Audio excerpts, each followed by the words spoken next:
Hey everyone, Pete here. I wanted to give you guys an update on the This Week I'm Into podcast. As you can imagine, it's a little challenging and time consuming to record, find guests, and edit all these podcasts. But we're super proud of what we're making, and we want to ensure the high quality of this podcast. So there's going to be a couple of changes coming up. First, we have 3 more episodes to release in April, and including one that is a Pete and Paul's Hobby Hour episode. Then, in the month of May, we're going to take a break.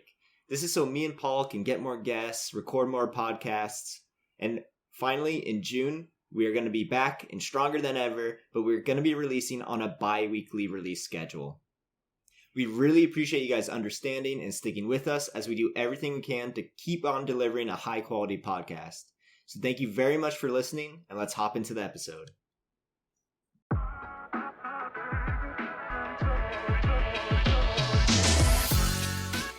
Welcome everyone to the This Week I'm Into podcast, and this week I'm into living abroad. I'm your co-host Pete Tyler. Later on the episode, I'm going to have my high school friend Stuart Dwello join us to talk about his experiences living abroad. But right now, I'm with my friend and co-host Paul Imbrogulio. Paul, how are you doing? I'm doing great, Hans. I'm excited to talk about this one. Are you kidding me? Are you actually joking me right now? Yeah, dude. Are you really? You're pulling the rug out from under me like this. Don't let him get comfortable. What does anything mean anymore? You want to see my expired passport? Yeah, man. I think you should share that with the world.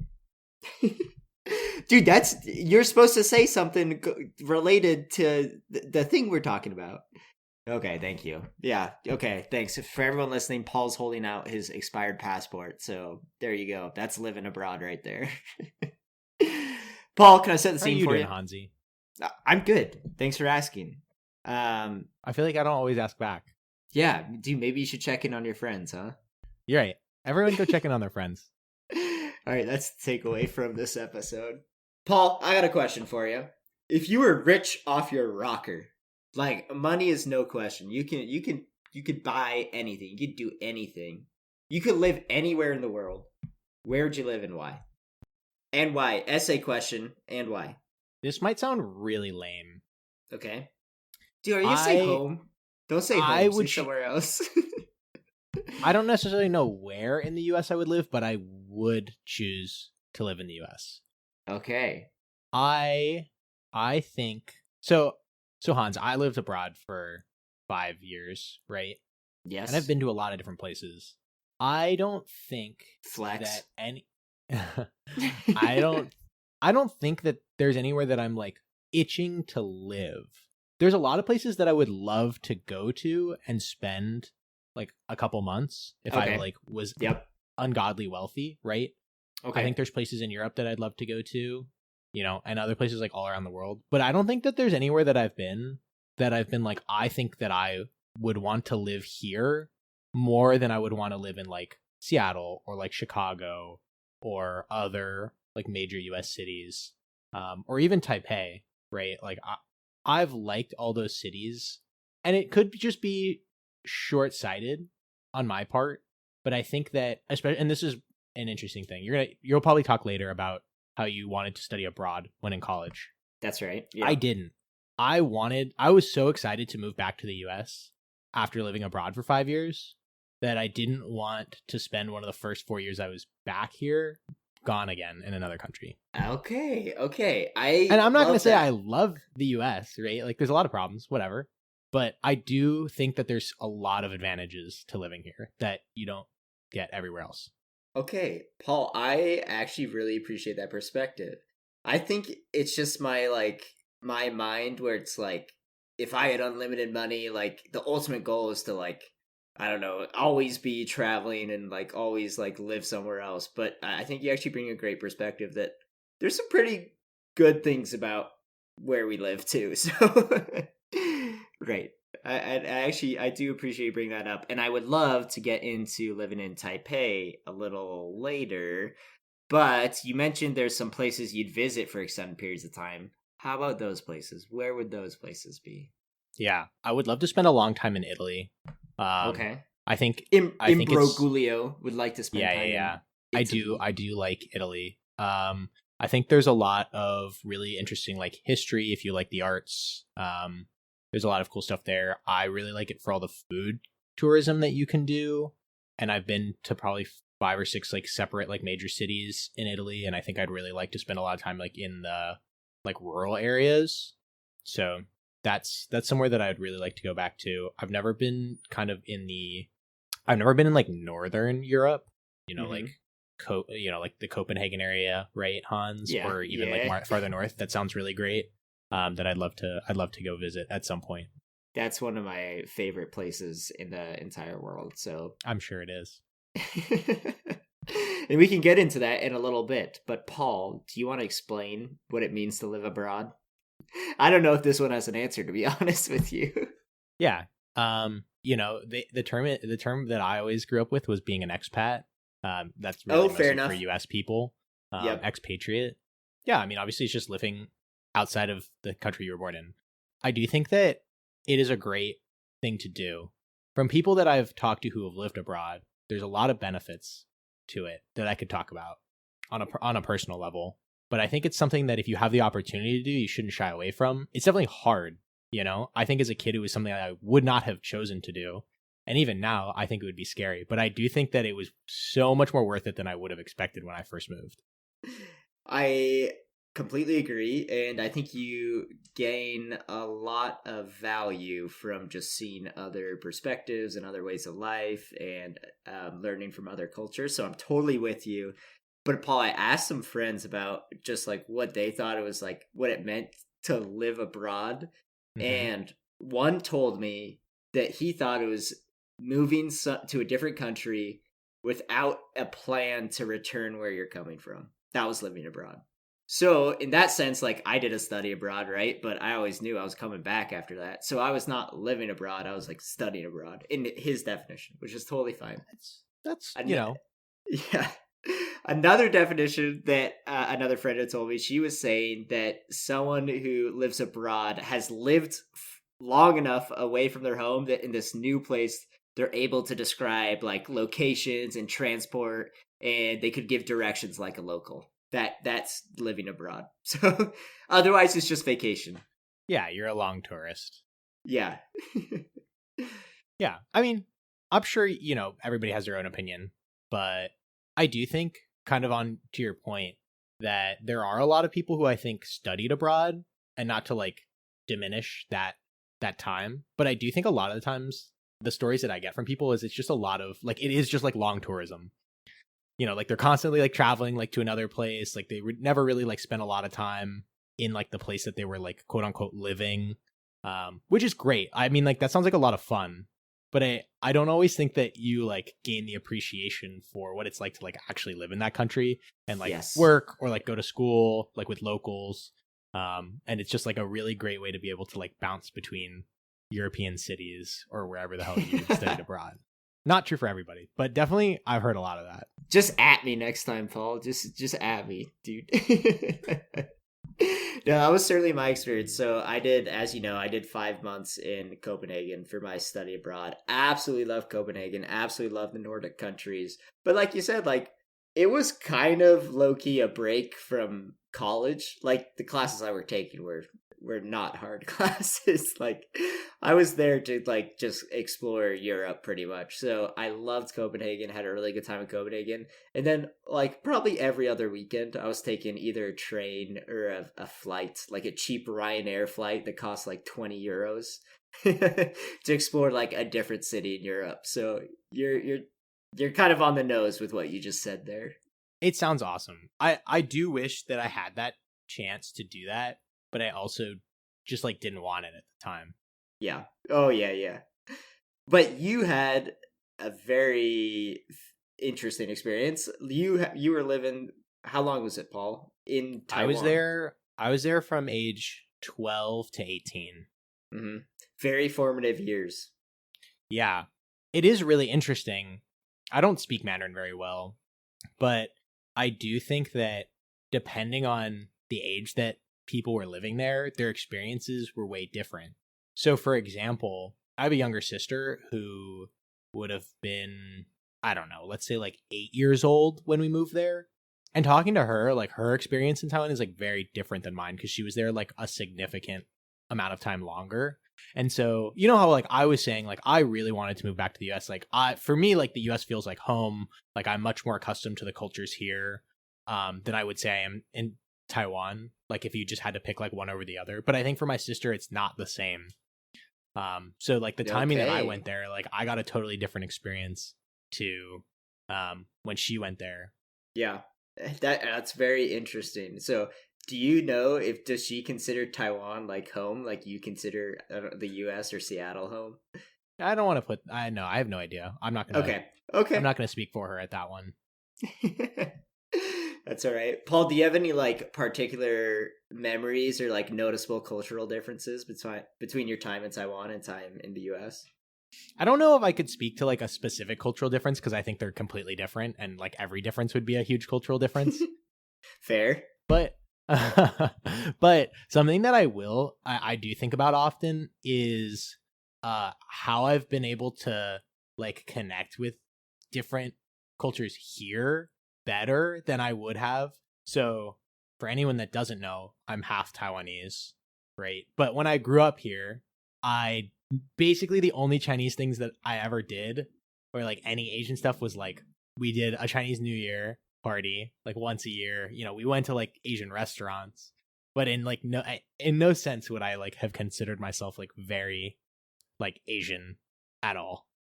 But now that I'm back, like I feel like I am like much more attuned to like wanting to do that because I feel like it's like a big part of my like life and like what I like to do now.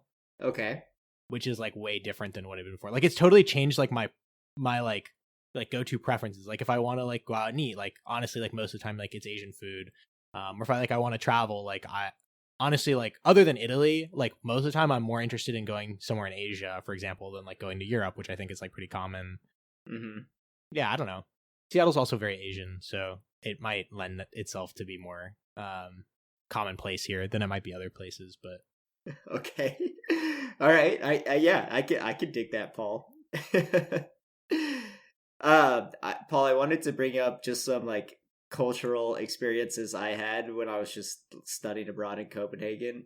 This is like it's kind of weird because I was in no way a local, right? Like I was there to study a little bit and mostly have fun, but I truly loved it. I loved the soccer culture over there, or excuse me, the football culture. Can't even believe you made that mistake. Dude, I think it was the most fun sports game I've ever been to. Or it's a top three, because there's a couple I can think of that I can't decide. But anyway, the park I went to, park in Copenhagen, absolutely amazing stadium. And they were playing FC Copenhagen, which was the home team I was rooting for, was playing their crosstown Copenhagen rivalry for a team called Brøndby. And right before the game, or right as the game started, the ref blew his whistle, right? So, ready, play ball, basically, kickoff. And right as he blew the whistle, a ton of people launched fireworks from the stadium. What? I guess like Roman candle things, Yeah. Like they launched them into the air, not at the field, not at the players, but into the air. Huge wave of smoke overtook the field. I couldn't see anything. The ref blew the whistle. He had to pause the game for 5 minutes as the smoke cleared because you couldn't see anything. That many? Oh my god. Yeah. Dude, it was hilarious. And then the game was really good and it was tied up into the 90th minute. And then in the added time, 90+3, Copenhagen scored and won 2-1. It was this amazing game. When we scored, everyone threw their beer up in the air. Everyone who had a beer in their cup just threw it in the air. I got doused in beer shower. Absolutely amazing experience. That's awesome. I was cheering as loud as I could. And then at the end of the game, it was so funny. The visitors section, where the Brøndby fans were, they were so mad. The fans started ripping the plastic seats off of the stands and just threw them on the field. So they snapped seats in half and threw them. They were so mad. Oh my gosh.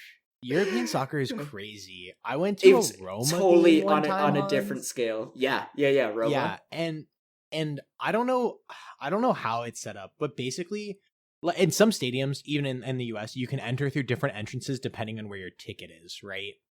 But there it was like to another level. So like let's say you were, because we were like behind one of the goals. So like let's say we had to go into like section 1, right?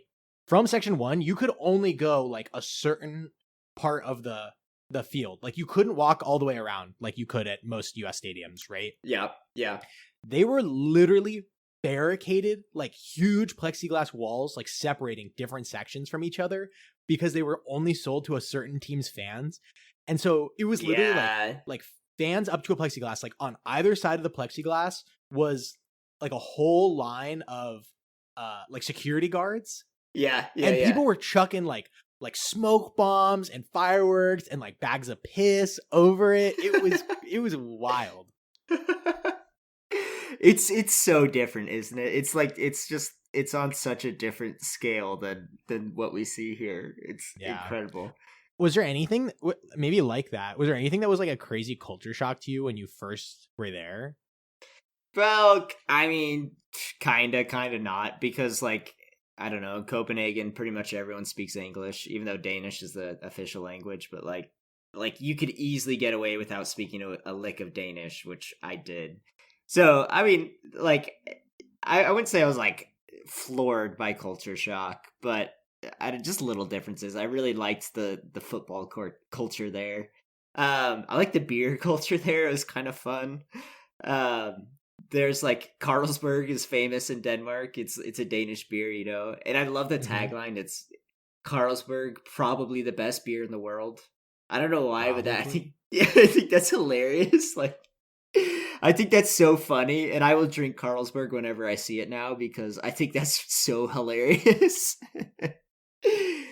They also had this kind of like, I don't know, equivalent of like cheap beer in the US, like the equivalent of like a Bud Light in the US, called the Tuborg.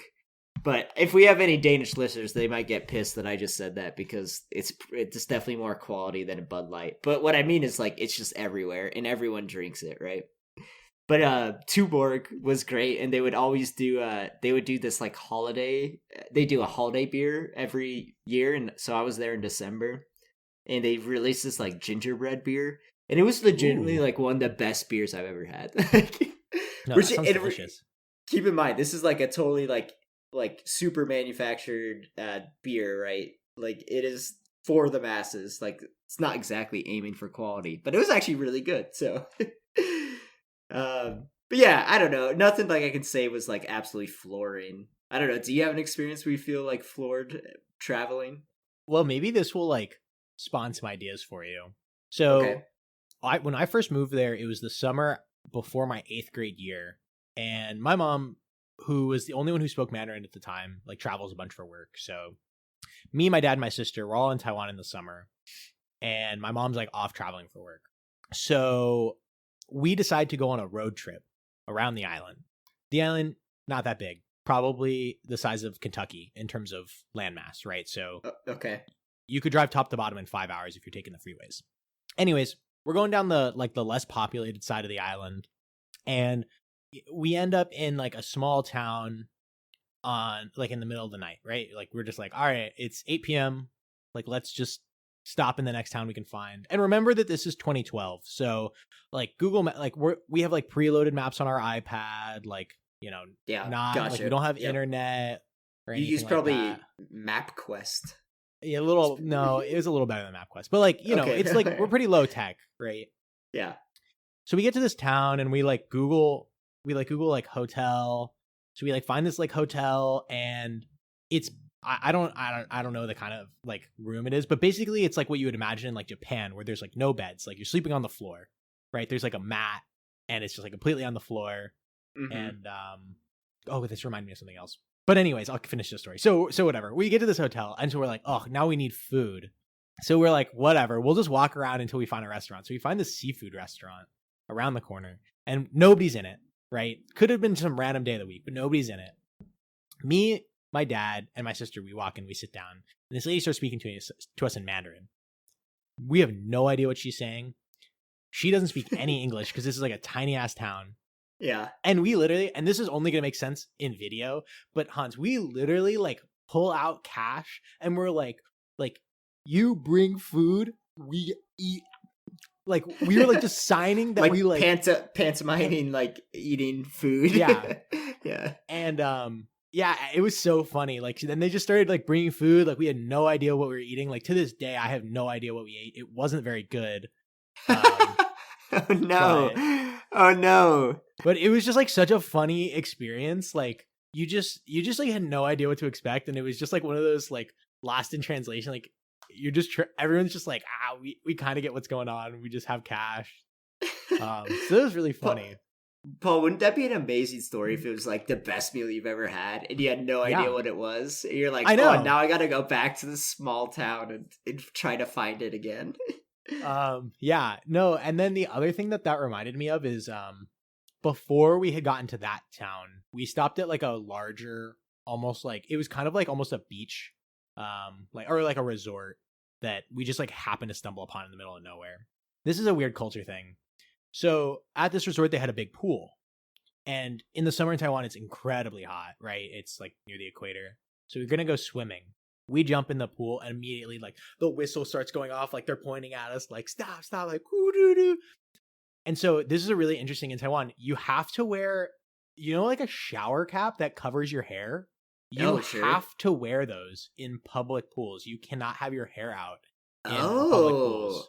Interesting. Yeah, so we got yelled at for not having it on. Meanwhile, like my father is basically a gorilla. Like he's got a bunch of hair everywhere on his body, right? Like his entire everywhere is covered. Yeah, but you say so affectionately, right? Oh yeah.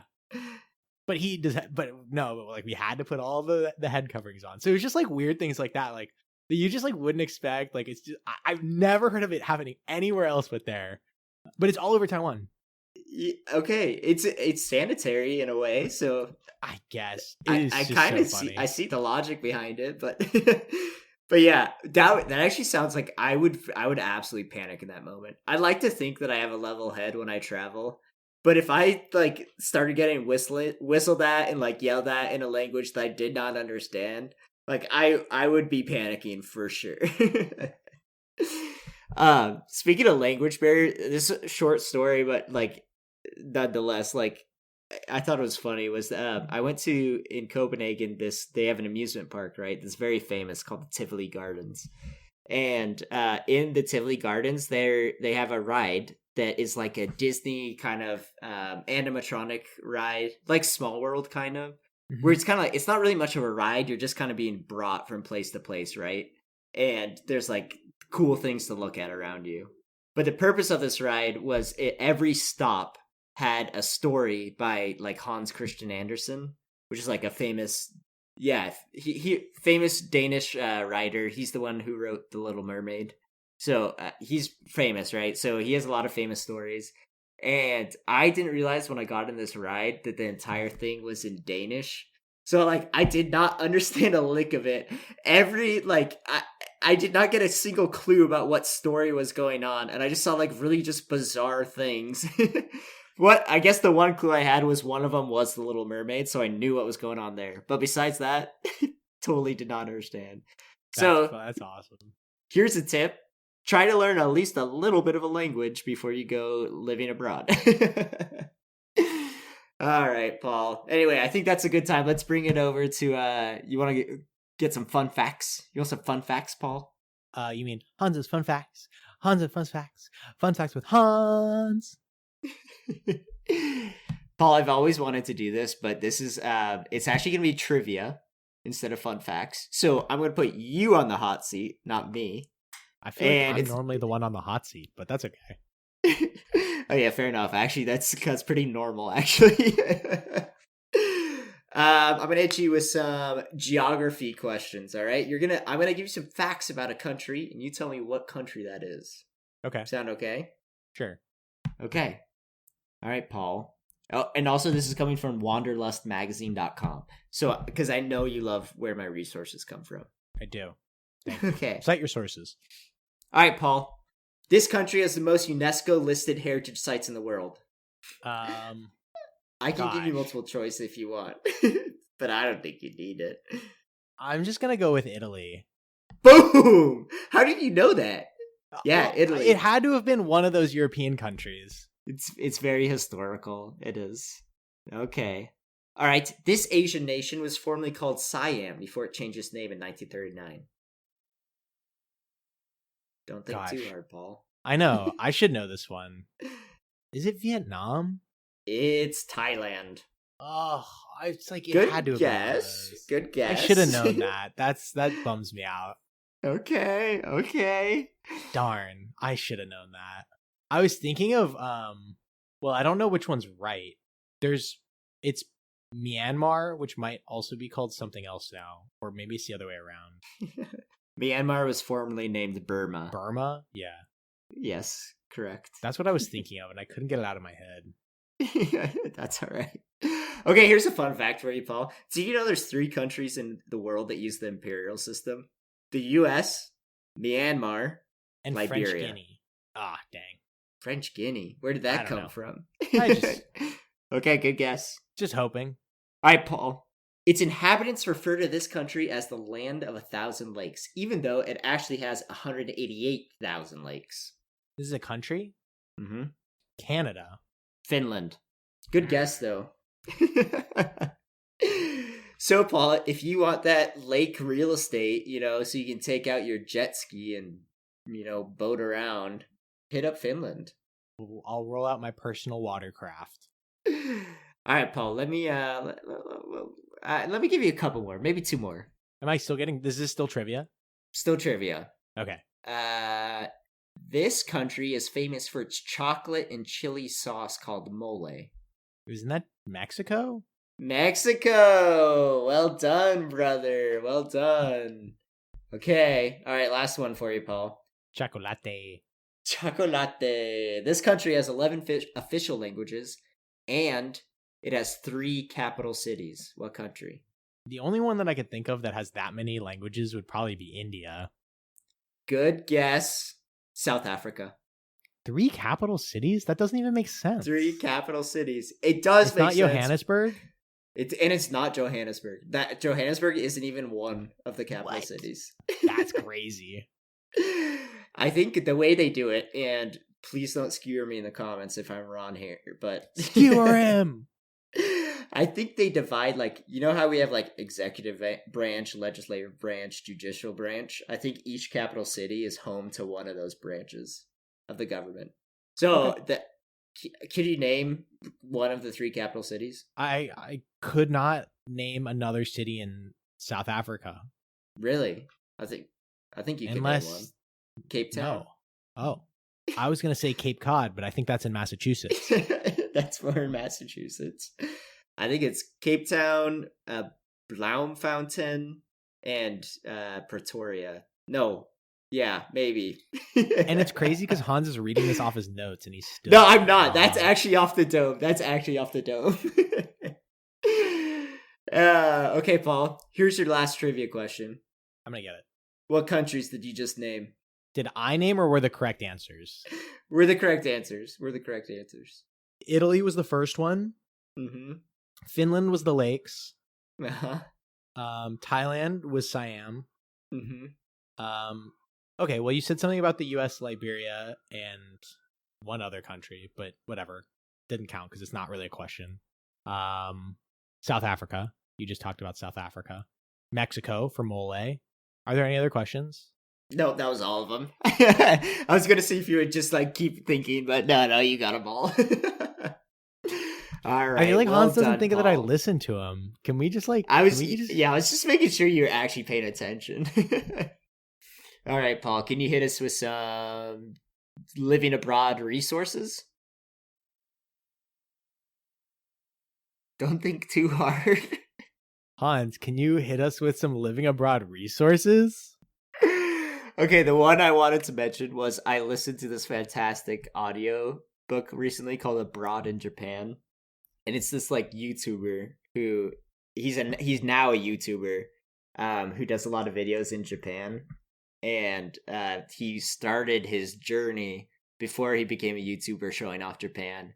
he was part of like the JET program, which is like the Japanese exchange and teaching program or something like that. So and they take like college grads or like recent college grads or like college students, and just it's a deal with the Japanese government, whereas like American speakers go to Japan and then they actually take like assistant teaching roles in high schools. And I just thought that was really interesting. I was like, if I had known about that earlier in my life, there might have been a chance I'd actually be interested in doing that. So that book was really good. I really like that too. So Abroad in Japan, great book. And the JET program seemed really interesting. Although it definitely seemed like it was not all sunshine and rainbows the way it was described. But anyway, that's neither here nor there. I thought that was really interesting, so I want to give a shout out to it. But that's all the resources I got. So I think that's as good a time as any to bring Stu on after the break.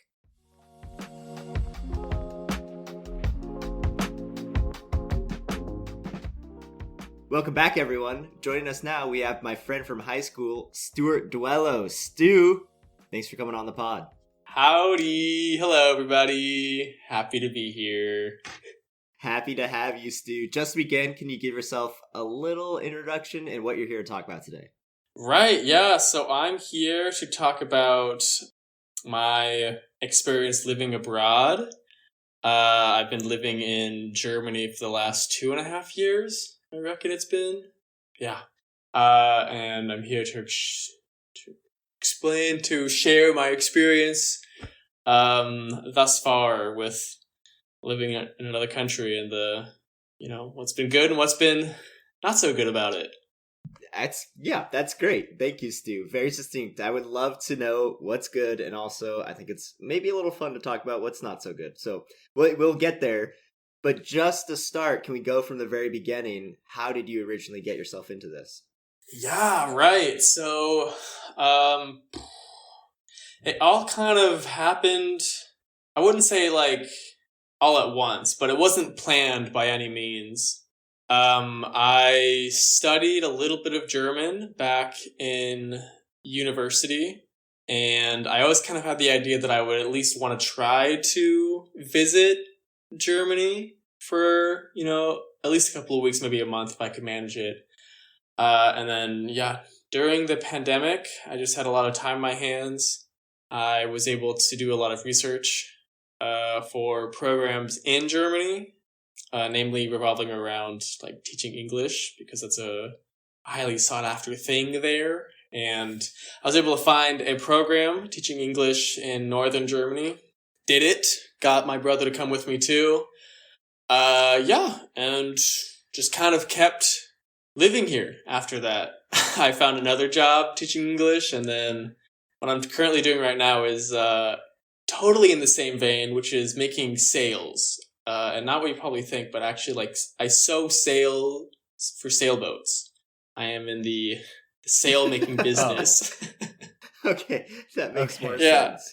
Right. It seems like the natural progression from teaching English is, okay, I'm now gonna be, in the production of sails. You're in sales. So I reckon I skipped a lot there, but I think I'm in sales. It's been a lifelong dream, and I did it. I really did.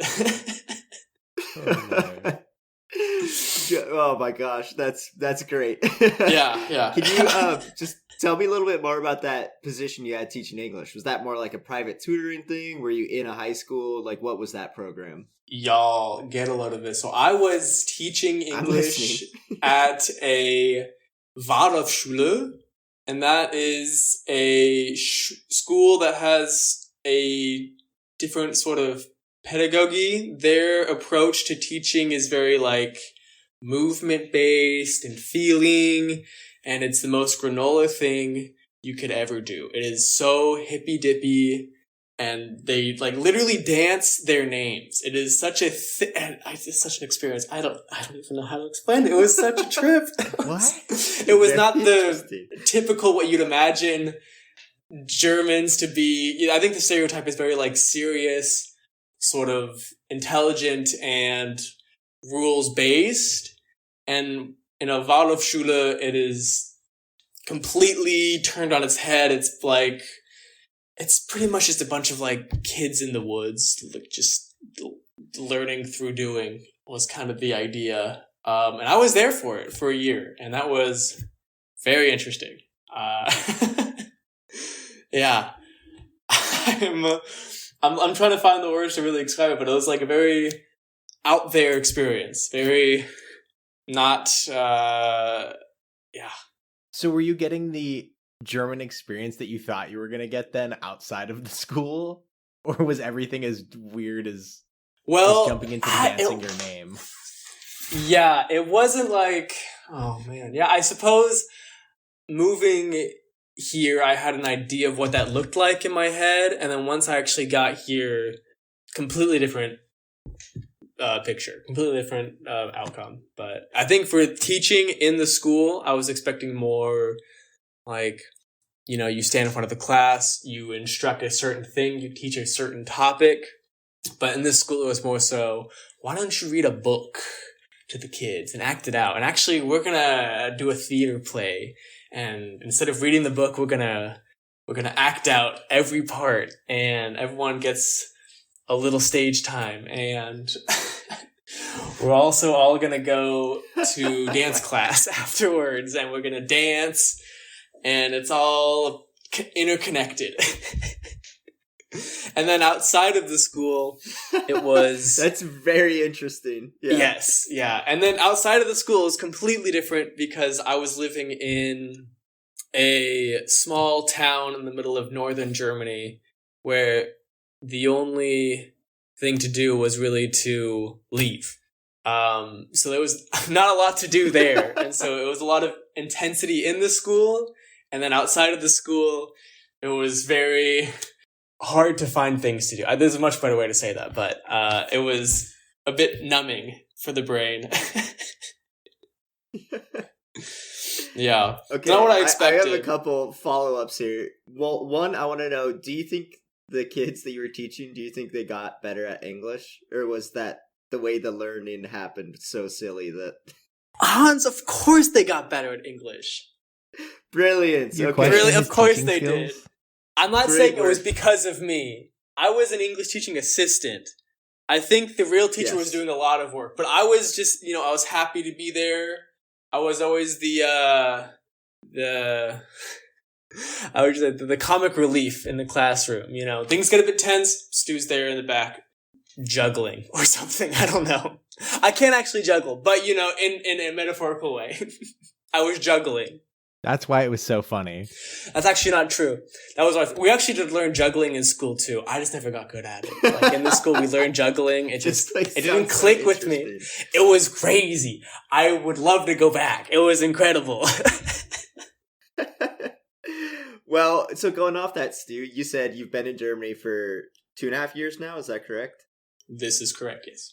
So, Stu, you were teaching for a year, but you've been in Germany for 2.5 years. So, can you kind of walk us through the timeline of what you've been up to since that year of teaching? Yeah, so after my year of teaching, I wanted to stay longer in Germany, and I also had the interest in learning a practical skill, because in university I learned, or I studied political science, which, as you guys know, is very... There's a lot of jobs in the job market right now for political science, I'm sure. And so I thought perhaps maybe to make myself a bit more employable, I should also learn a trade.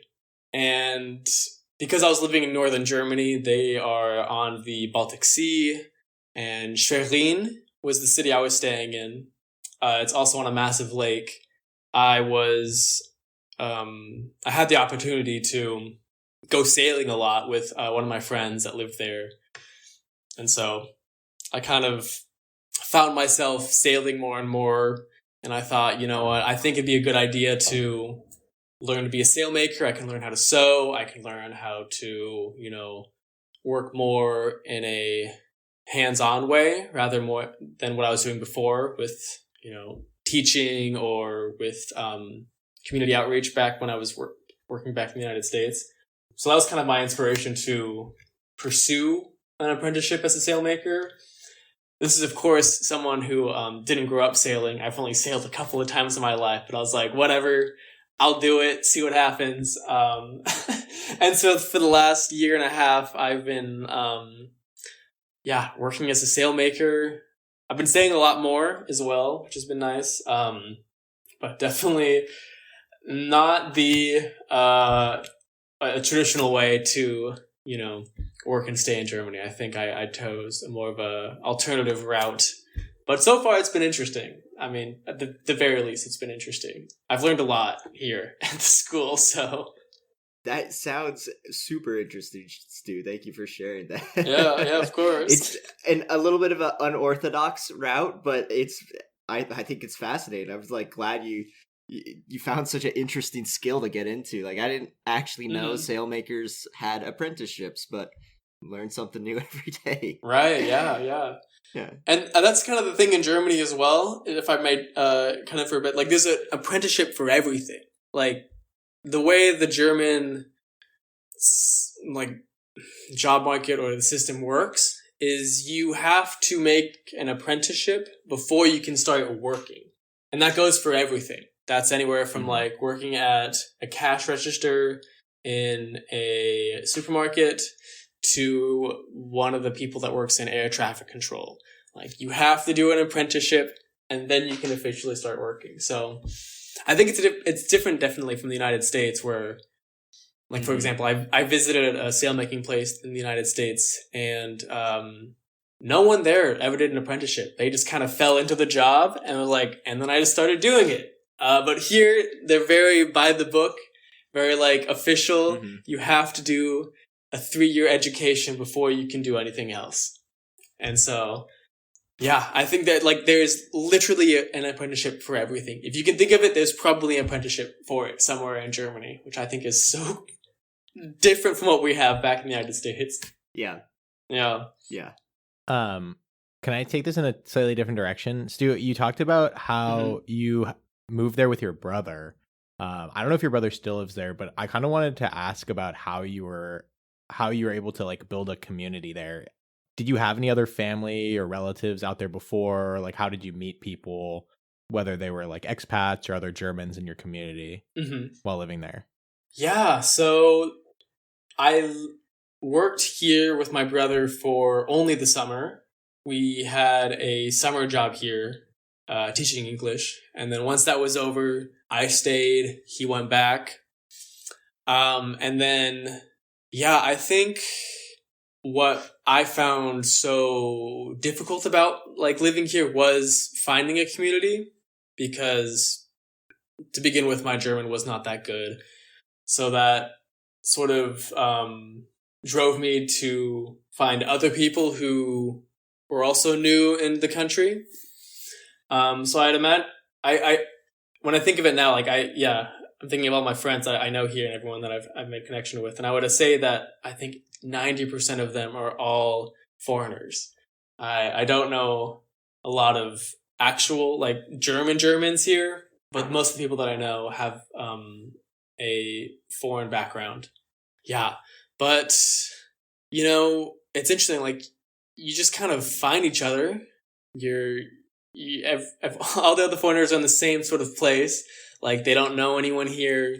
They're new in Germany. The language isn't their first language. And so there's a lot of pockets of community for people to find each other, which I thought was really cool. Like I was really grateful that I had the chance to meet people in this the very small town that I was living in.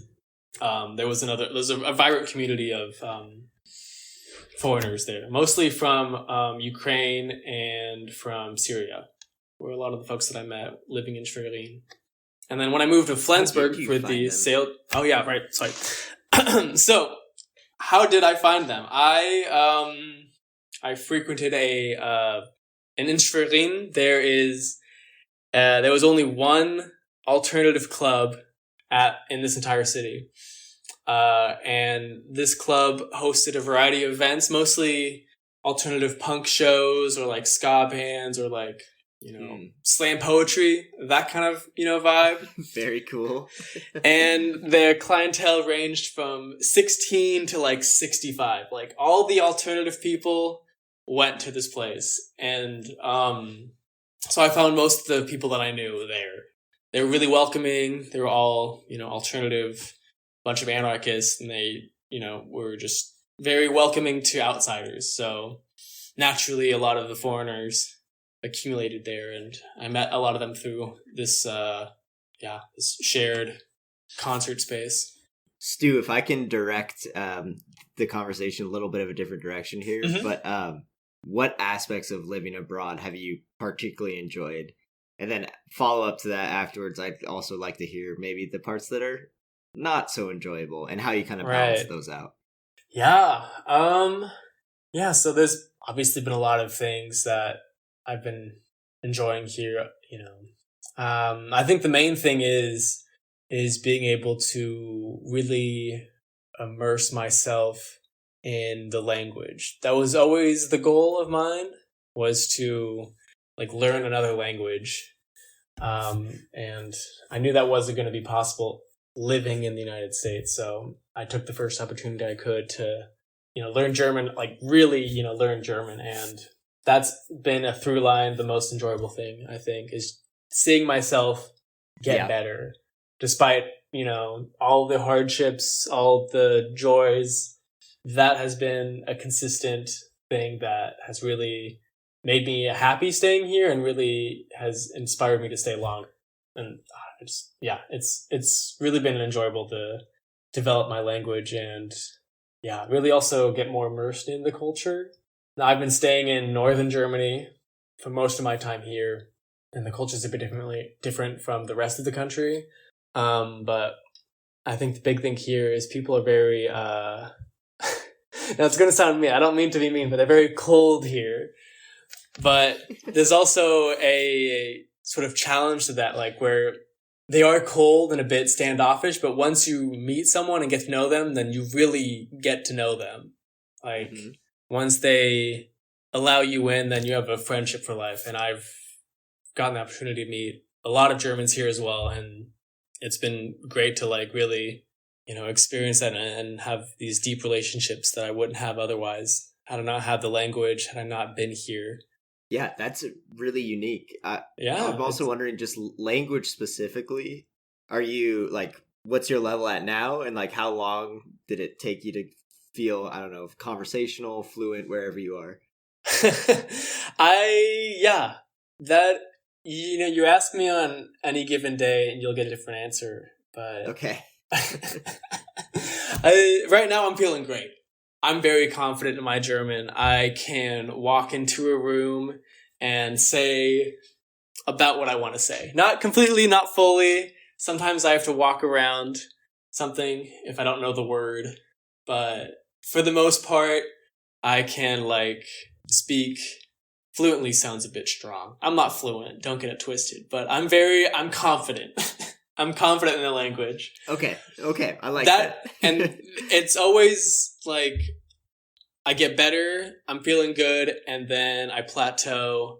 I feel like I'm getting worse at it, and then I get better a little bit. And it's a constant, you learn more, and then you know how much you don't know. And that's been the real challenge of learning this language. And German's not a particularly easy language. And I didn't know that going into it. Had I known that, maybe I wouldn't have chose German as the language of that I'd be learning. But there's a lot of small things that if you don't get right, you'll immediately be clocked as a foreigner. And then what Germans love to do is if they can just get the slightest sense that you speak English or that you come from an English-speaking country, they'll just switch into English and game over. Then there's no more speaking German. They're just going to speak English to you. And because their English is surprisingly well. Practice. Exactly. Yeah. And their English is so good because they start from kindergarten, right? Yeah. And I started speaking German in college when I was around 20. So they've got a leg up on me. Yeah. Yeah. What was your strategy to learn and practice German? Do you use a textbook or an online course or something, or is it really just all talking with people? Talking with people does help. So I think I did a couple of courses while here. Okay. Because the school that I was working at paid for them. So it was really nice to get those, paid for because they're quite expensive. And I think, really focusing on speaking even if I feel dumb. My first year and a half that I was here, I every time I spoke, I felt like an idiot. Like, I couldn't say what I wanted to say. I knew what I was saying was wrong, but I had to say it anyway. And just, like, having to get over that was, I think, the biggest hurdle. I don't know if you guys have learned another language before, but I think it's the biggest thing, is to, like, just feeling dumb, but having to continue feeling dumb. Because there's no other choice. Like, you have to just keep going. I love that. I feel like there's a life lesson in there somewhere. Yeah, somewhere. Yeah, for sure. No, I mean, I feel like I respect it, and I think it's something I wish I kind of tried to tackle also. Like, I don't know, I've taken, I took Spanish from, 5th grade all the way up to senior year of high school. And right now I would say, like, I don't speak a lick of Spanish. Like, I don't know, like, because I've never practiced it, right? Like, it was just like a school thing. And like, maybe like you're saying, like, if I felt dumb, like, I wouldn't put myself out there, but you should if you want to learn the language. So I think there's a really good perspective there. Yeah. I imagine it definitely helps being able to force yourself to be immersed in it too, right? Like, everyone always says, like, the easiest way to learn a language is go to where they speak it. Yeah, exactly. And that's exactly what I did. And yeah, like you were saying, like, it just, exactly. You can't just, like, sort of do it. If you really want to learn, you really have to put yourself into it. And that includes all of the awkwardness. And oh my goodness, guys, if I could just tell you how many times I've just had, like, someone say something to me, I understand a completely different thing, and then the conversation is just completely just derailed, and I'm just like, oh god, this is the second time this day that's happened. Yeah. Okay. Yeah, but you learn to accept these truths of life. You learn that is how it has to be in order for anyone to get better at this. Okay. Yeah. Brilliant. Okay, so Stu, I want to go back to my original question then. So we covered some of the things that you enjoy about living abroad. What do you think is the most challenging parts of living abroad? What I found to be one of the most difficult things about living abroad is the relationships that you have or had back in the United States, like keeping those strong, keeping those connections still, solid, while also building new connections in the new country that you're in. And the sort of feeling of being at two places at once. For me, it's really important that I have contact with my family and friends. And it's been really difficult to be so far away from them for such a long time. And to also, like, have new budding relationships here, but still feel like I'm not completely here. Because I still have, I'm split between two places. And that's been a constant since moving here, that no one really ever tells you about that. Like, you never really feel solid in one place. There was something that brought you here in the first place, and then once you're here, there's something that's always calling you back. And yeah, that's just something that I've really had to deal with. Sounds like the wrong word, but really sort of understand that it's not always going to be great. There's always, a difficulty with being far away.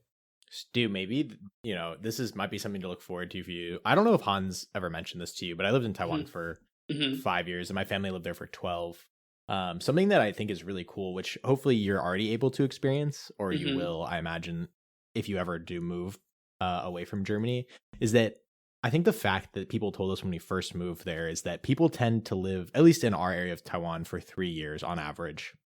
So we would, like, make friends, and, like, they would leave, or, like, eventually, like, we would leave. And I think what's really cool about that now is that because, like, you make friends, especially like you were describing with foreigners, is that those people will go off and live in a bunch of other cool places. So, like, you'll have friends around the world, like, forever. Yeah. So it's like it's kind of like a cool thing to see that, like, all of my friends from back home, like, basically none of them live in Taiwan anymore, but now anywhere in the world that I want to go, I'll have somebody who's, like, somewhat nearby that, like, I already know. So it's kind of like a cool dynamic that I don't think you get when you, like, only live in one spot. Exactly, yeah, and you're right about that. I've already had friends that I've met, and then they've since moved away. So it is nice where I can, like you said, like I can go visit other friends in other places as well. Kind of going off that, Stu, what are your current plans, or do you know? Like, are you in Germany for the foreseeable future? Yeah, you guys caught me at a really difficult time. I have no idea. Yeah, okay. That's okay. I'm sort of in the middle of a real big decision of whether I stay or I don't, but Okay. yeah, maybe. Yeah, I don't know. I know as it stands right now, I will probably not be finishing this apprenticeship. I've gotten what I can from it, but I'm not made to be a sailmaker. Unfortunately. Okay, right. Yeah. Well, better to find that out in the apprenticeship, right? Than... Yeah, exactly. Okay. Yeah. I guess that's what they're for. Exactly. Yeah. You know, they are made for sort of to test out the trade and whatnot. So I've learned what I can from it, but I think this isn't something that I could see myself pursuing long term. Whether that looks for the end of the apprenticeship or if I ended early, I'm not entirely sure. But I've also been looking into getting my master's because masters are so incredibly cheap in Europe. Germany particularly. But like I would have no other good opportunity except like now to get my master's in political science because I know it's so dumb expensive in the United States or in Canada as well. So I think I've been looking at pursuing that more. I've already applied to a couple of schools, but yeah, it's what's difficult about that is because my apprenticeship allows me to stay here in Germany. So if I were to ever to end the apprenticeship, I would either have to have a job offer, entrance into a school, or be married. And I don't plan on getting married, and there's no job offers knocking on my door. So it might have to be the school or I move back to the United States. Okay. Well, I appreciate you sharing that uncertainty. Yeah, you know, you can never plan, right? That's kind of the thing. Since I've been here, it's always been a fight to stay. And sometimes you win, sometimes you lose. Yeah. Stu, can we kind of get into that a little bit? I'm curious what the logistics are like for being able to live in another country. Like for me, it was my parents who worked there. So I never even thought about like the fact that like I had like a visa that probably wouldn't have even allowed me to stay there after I turned 18, even if I wanted to. Right. Like, how does yours work? Yeah, so there's a lot of different... The Germans love bureaucracy. They love paperwork. They love writing things down and sending them into an office. That is their bread and butter. So there is an opportunity for everyone. You just have to have the right paperwork. For me, in my current situation, I am able to stay in this country because I have an apprenticeship, which allows me to work, make money, and I am not draining the social safety net of tax-paying Germans. I can stay here because I can afford to. If at any chance, or by any chance I was to lose this job, I would then have a couple of weeks before they would be like, okay, you have to leave. Yeah, so it's really connected directly with the work that I'm doing now. But if I were to switch what I was doing, as long as I had a sort of contract or admissions paper, the Germans would be like, yes, this is all that we require, and you can stay here. But you have to have the paperwork. That is the most important thing here. They love paperwork. And if you can prove that you have a reason to stay, you can stay. Otherwise, you have to leave. You know, so it's... it's been interesting to like have to go through that because, you know, in our home countries, we can just stay there by virtue of being American citizens. But having to prove that you have a reason to stay in another place has been very, how would you say that? Just, it's been complicated. There's a lot of complicated feelings for that. I think that's completely fair, Stu. Yeah. I wanted to ask a little bit of change of subject here, but just like the kind of the fun aspects of living abroad. Like, have you discovered any like local food, local drink that you would never have considered before, or something that you like particularly enjoy? Yeah, so I can tell you there's been a lot of food that I've tried and not liked. Germans Okay. are fans of cold meat, and I just can't do it. I just can't. They have this thing. The name I'm forgetting in the moment, but it is pig fat with little pieces of cooked onion stuck into the pig fat, and then they put it on like a hard piece of bread. To me, it's disgusting, but they love it, and they'll eat it like it's nothing. There's also... It's like a spread? It's like a spread, yeah. Okay, yeah, cool. Yeah. So that I tried that. I immediately had to spit it out. I was not at all a fan of that. But so there's a lot of food like that. Enough. There's a lot of food like Fair that enough. where it's, it's a lot of, they use a lot of the, there's just so much meat in a German diet. And as someone who doesn't eat any meat, it's been very difficult to find sort of like good German food that I enjoy. The bread is amazing. Yeah, top tier bread. The top tier bread. They have a bread for everything. It's incredible. Oh my goodness. I love it. The bread is incredible. Delicious. And also the beer is great. Although it's not like American beer where they like anything goes. Like American beer I feel like is very loose and wild with it. German beer, you get like 4 options. From like light to dark. And that's it. But what I find, there's a huge beer culture here. What I find interesting about that is people will die for their beer. Like, I've got a friend that lives in Koschenbruch, which is outside of Mönchengladbach, which is outside of Düsseldorf. And he will, like, only drink his local beer. He doesn't like anything else. Okay. It is the Altbier or nothing. And a lot of Germans share this sentiment where it's like, this is the beer that I grew up on. I've been drinking it since I was 10. I will not let any other beer touch my lips. It is only this beer. And so I've had the opportunity to try a lot of different beers here, and I love beer, so that's been really interesting, and it's perfect because I love the beer in the city that I'm in. I'm also kind of been taking on this cultural trait where I only drink Flensburger, which is the city I'm from, and I don't drink anything else except Flensburger, and they've got only 4 options for beers, and it goes from light to dark. That's great. Yeah. Wait, so what do you do if you travel around the country? Can you still get your Flensburger, or is that? Yeah, I think if you stay in the north, it's still possible to get it, or if you go to one of the really big cities, because there's a massive brewery in Flensburg, and so they produce beer for the entire country.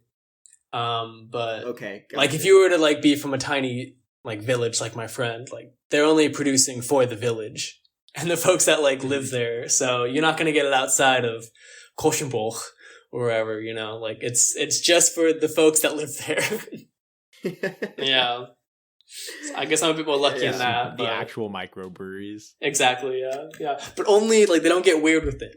That's what I find so interesting about it. Like, they might get mad at me for saying this, but they all kind of taste the same.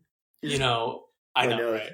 Oh no, I was thinking that maybe they were like very strict with the regulations on it. Like, I know in some countries they're like, oh, to make bread, right, you can only use like these 3 ingredients. Like, you can't have any additives. And I wonder if it's like the same with beer. It's like you can use like water, hops, yeast, and that's it. Like, I guess what I would imagine is that you can only officially call it beer if it has like those 3 ingredients or whatever in it. Like, yeah, I would not be surprised at all if that was in the rule book that the Germans love so much.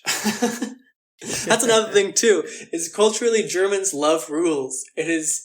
I've never met or like seen or really experienced a culture where like everyone just has such a deep respect for rules and things being like what's the word for that? Like just followed, like ordentlich, like everything must be how it has been set up to be. Like you will get yelled at if you cross the street when it's red. You will get like No jaywalking. yelled at if you're in the bike lane when you're supposed to be in the walking lane. You will be yelled at by everyone if you're, I don't know, if you do your, I'm trying to think of another thing that I've been yelled at recently for. Oh, if you're talking in the train, that's a big thing. They will get mad at you. They will stand up to and confront you, be like, you're not allowed to talk in the train. This is the quiet train. Please don't talk in the train. That happened on my ride over here to the school. Oh, no. You're still getting yelled at? Yes! I should know better, but I don't. And it's hard for me being an American because I'm so damn loud. And it really stands out, like, when you're the only one, the only American, I mean, because, like, I just project for everyone to hear, even though I'm talking to just one person. And I have a hard time turning that off. It's a hard thing to turn off. Okay. Well, all right. So good. I think good advice there too. If you're American traveling, just do your best to be familiar with the rules and maybe be a little quieter. Be quieter for sure. Yes. Awesome. Cool. Stu, thank you for sharing that. Obviously this podcast is about jumping into a new passion, new hobby, new interest every week. So what's kind of the elevator pitch for why do you think someone should consider living abroad? Oof. Why should someone live abroad? Good question, eh? Or maybe, can I add a caveat to that question? Yeah. Sure. I guess it's like, is there a kind of experience that you think people should expect if they're trying to live abroad, right? And maybe this is like a question that I'm almost curious, like before you answer Hans, is like, what is something that you wish like you knew before you moved that you think other people like aren't aware of? Yeah, I think a one thing I've really sort of tackled since moving here is that picking up all your stuff and moving across the world is not going to solve your problems. Your problems will be, maybe left back to where you were, but then once you land, you're going to have a bunch of new problems too. And I think that was a big learning curve for me because I thought, I'm just going to move to another country. I'm going to, be the best version of myself. Fresh start, exactly. And that is true to an extent, but I also was so surprised when I got here. I'm like, oh wait, I actually have a lot more other problems that I have to deal with now. Ones you don't even think of, but I think getting back to your question, Hans, I think if you have the opportunity, even if it's just for a couple of weeks, even if it's for a vacation, like I would just say it can't hurt to immerse yourself in a new place and to allow yourself to be uncomfortable. I think that's one thing, whatever I end up doing, that's one thing that's really going to stick with me is being comfortable with uncomfortability. I think that's a great takeaway, Stu. That's I think there's pitch. a whole lot of things you can if that's what you want in life, abroad. This will definitely give it to you. Perfect. Awesome. Stu, do you have any plugs or resources, either personal, any pieces of media you want to give a shout out to? No. Stay off the Okay. internet. Don't go on the internet ever. It's a terrible place. Well, how about that English teaching program you found? Oh yeah, I guess we could do that too. I worked at the English camp that was called Leolingo. Leolingo, Leolingo. And then the school I worked at afterwards was called Waldorfschule. And that was that's not V, oh my god, WALDSCHULE. And they have programs for international people looking to not only teach in schools, but also work at homes for people with disabilities and whatnot. So they have a lot of programs that that people can, I'll say they have a lot of programs. If you're interested in it, they can offer something for you. Awesome. That is Yeah. great. Thank you so much, Stu. Of And Stu, course. thanks for coming on the pod. But of course, happy to be here, y'all. I would say, as a guest, you are sehr gut. Geil, Alter. Yes! Ich freue mich sehr. Ich freue mich wirklich sehr. Danke. Ja, danke. Danke, Stu. Ja.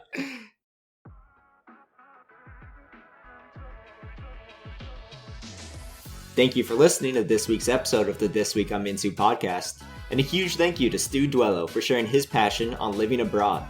If you have any questions, comments, or suggestions for future topics, please reach out at thisweekiminto@gmail.com.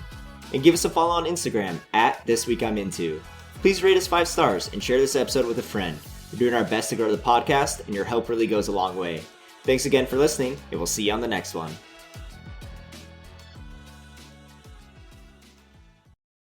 So, Paul, how is teaching English abroad? Oh, it goes. It goes.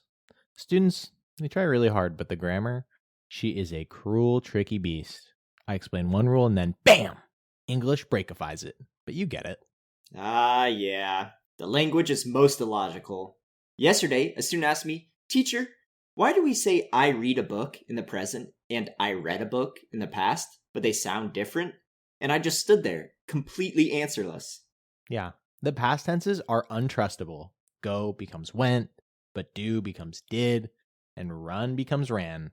If English was a person, I would most certainly unfriend it.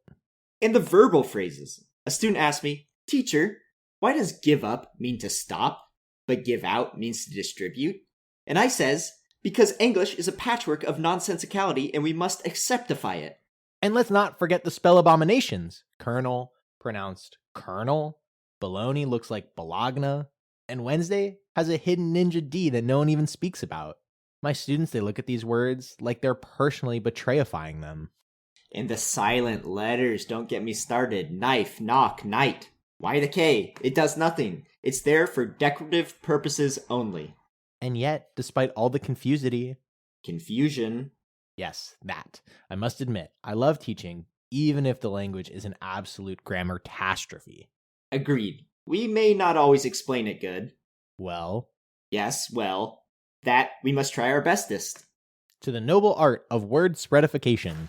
To the grand adventure of teachering abroad, strugglicious but rewardful.